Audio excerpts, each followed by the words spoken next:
how do we make this an exercise in public participation as is envisaged by the Constitution? Thank you, Your Excellency. And Your Excellency, in fact, with the consent of the leader of majority in the Senate, he was telling me that actually what we are doing here today is what Parliament should be doing.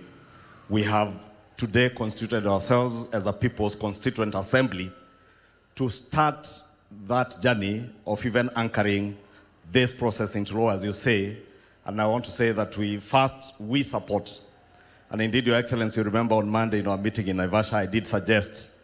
that probably it's time that when we have a national vision like this, we not only anchor it in law, but we also find a way where within the governance structures of our political parties,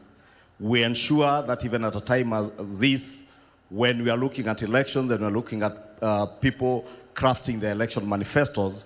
that all political parties and elective leaders who are looking for elective positions speak to that greater national vision so that we hold you to account when you get elected as to what you are doing within your manifesto in actualizing that dream, that greater dream of the Kenyan nation.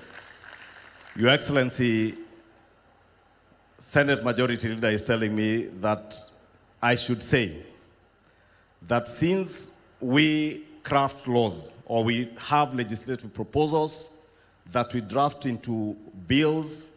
and then take those bills back to the people for public participation, what we've actually done today is begun with public participation. And we must look at a way where from this process, we then culminate in a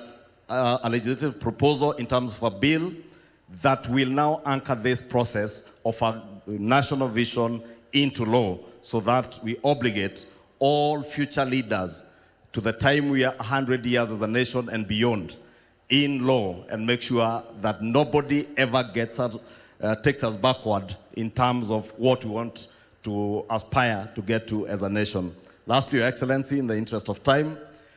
Mheshimiwa Esther Saris, the County Women Rep for Nairobi, reminds me and told me I must say this if I get that opportunity, and she doesn't get, that when Singapore aspired to be what it is today, they had a consideration on their population growth and family planning. And she tells me and reminds me that President Mwai Kibaki,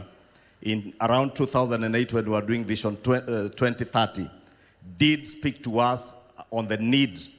to look at our population growth and how we plan for that population growth.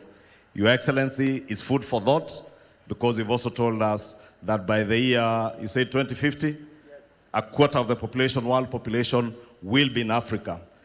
Population is both a resource, but can also be a burden to a nation's economy. And therefore, there must be a very good balance between the rate at which our population grows and the rate at which we grow our economy. And those are the challenges that we must think about as we continue in this conversation. Your Excellency, let me give you the assurance of both houses of Parliament that we shall do all that it takes. And indeed, Your Excellency, wanted to suggest that probably, because Parliament work through committees, I do not know whether through this forum, we could also constitute committees that will go out, probably one to sit in Nairobi, and another that goes around the country, collecting and collating the views of Kenyans, so that every part of our country feels that they are part and parcel of this process. As Mugo Kibati told us, being the first CEO of the Vision 2030, there's probably something we didn't get right when we started this process of Vision 2030. We never really involved the people, and we left it to be a process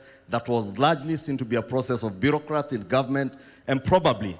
that is why many Kenyans never hold successive administrations after the Kibaki administration on what we are doing towards the realization of Vision 2030. The other thing Mugo told us is that we never anchored this process into law, and that's why Your Excellency agreed with what you said. It is time that we anchor this process into law. With these many remarks, Your Excellency, wacha nikomee hapo na sote tuendelee na mazungumzo.